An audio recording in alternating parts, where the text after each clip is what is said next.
Hi guys, welcome back to the Drive Life channel, and in today's video we're going to be talking about the service schedule according to Volvo for your P3 D5 Volvo.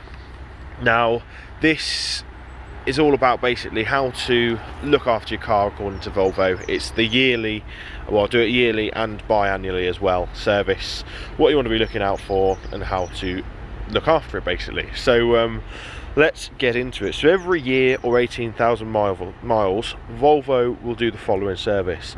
They change your engine oil and your filter, and this is something we've done on the channel. It's a nice, easy, quick job, and it is pretty much the most important part of the service as a whole.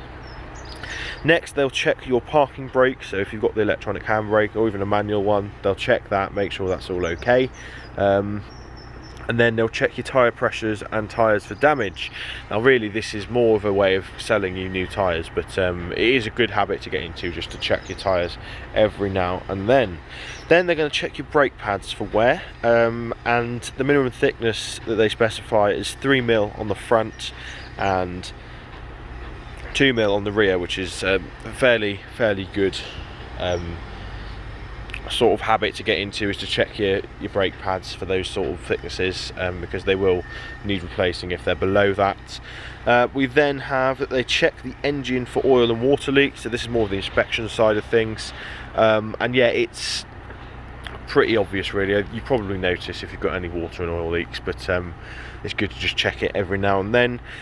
Check the gearbox and powertrain and the drive shafts, check for all any oil leaks or leakage from the gearbox, and they'll check the fluid level as well, which is something that's a little bit more difficult to do DIY, but yeah, it's a fairly simple task if you've got the right tools. They'll check the fluid levels in the engine compartment, check and adjust the brake oil level fluids or oil fluid level. I'm reading this, so it's a bit worded weirdly because it's Swedish. The power steering fluid level, the windscreen washer fluid level, and the coolant level. Now these are all things again that we probably do anyway on the car.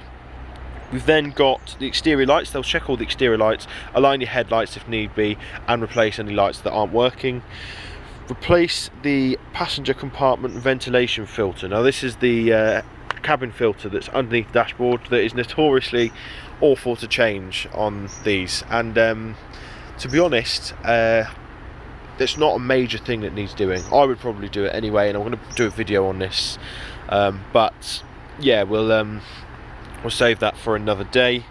You then want to drain the condensation from the fuel filter. Now this is an easy little job, and again we'll show you that in a later video, or there's probably plenty of videos on there as well. Check the windscreen and the windscreen washer fluid level and the wipers condition, because again they'll try and sell you some new wipers. So that's the thing with these cars, is that if you take it to a dealer, they want to make as much money as possible, so they're more likely to sell you stuff. That's why they do all these inspections. A lot of it isn't too major and you can probably do yourself, but they'll offer the services and charge you a fortune to do it. Next, if you have an automatic transmission, they'll check if the P&P switch is working, which is a part that commonly breaks on these. It's the park neutral position switch, which basically is how the car senses whether you've got it in park or neutral. They can go and they'll charge you to replace that if need be. They'll check the battery, check the electrolyte level, battery mounting, and the pole pieces, the terminals, and yeah, they'll replace those if need be. That won't be cheap if it needs doing. And then what's cool is they lubricate the hinges of the doors, so all of the doors get lubricated, and the boot and the bonnet as well, so it doesn't creak. And then they'll finally reset the service reminder to 0. So that service should be done every single year, and I'll stick that up on the screen, or actually I might probably link it to a Google Drive document down below so you guys can print off for yourselves. I am going to do a video where we do all of this in one video, so it'll be nice and easy for you guys to follow. But then let's move on to the every other year service, as I call it, or the biannual service, so every 36,000 miles.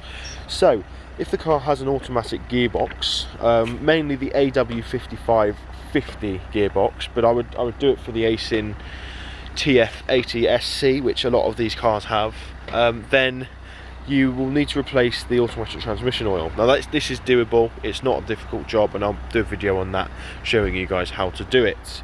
Then we're going to replace the diesel fuel filter as well, so that's every 36,000 miles, which is a useful thing to get done. We're going to check drive shafts for play and any rubber damage. Again, easy really, just checking. If you haven't got any knocks or play in the front suspension, you're probably absolutely fine anyway. We're then going to check brake lines and fuel lines, check for any leakage of brake oil, fuel or damage on the lines. Now these are in the wheel wells, and we'll show you how to inspect those in a later video when I do my series on how to sort of maintain a car, but that's a fairly simple job.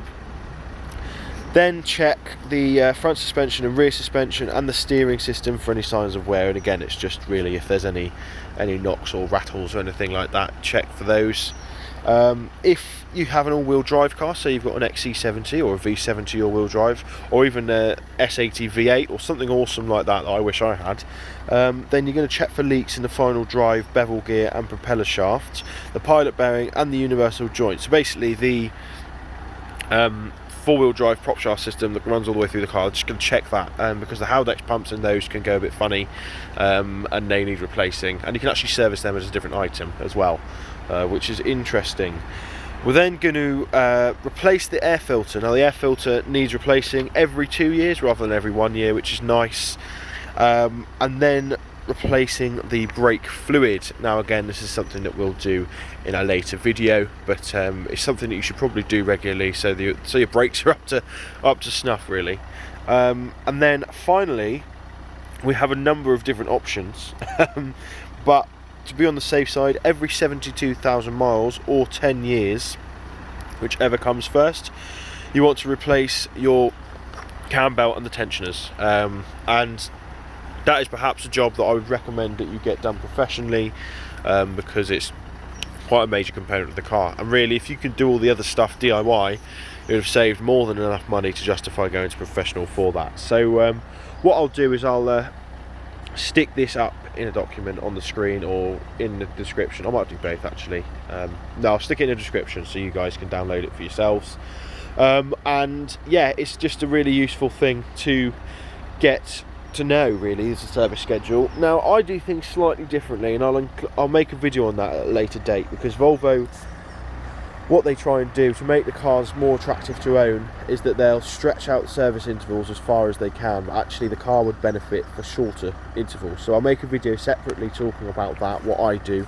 but for now that's the one to follow. So thanks for watching guys, don't forget to like, comment and subscribe. Let me know what model Volvo you've got. It'd be interesting to see what sort of following or what sort of cars you guys have got, but yeah, until next time, I'll see you in the next one. Cheers.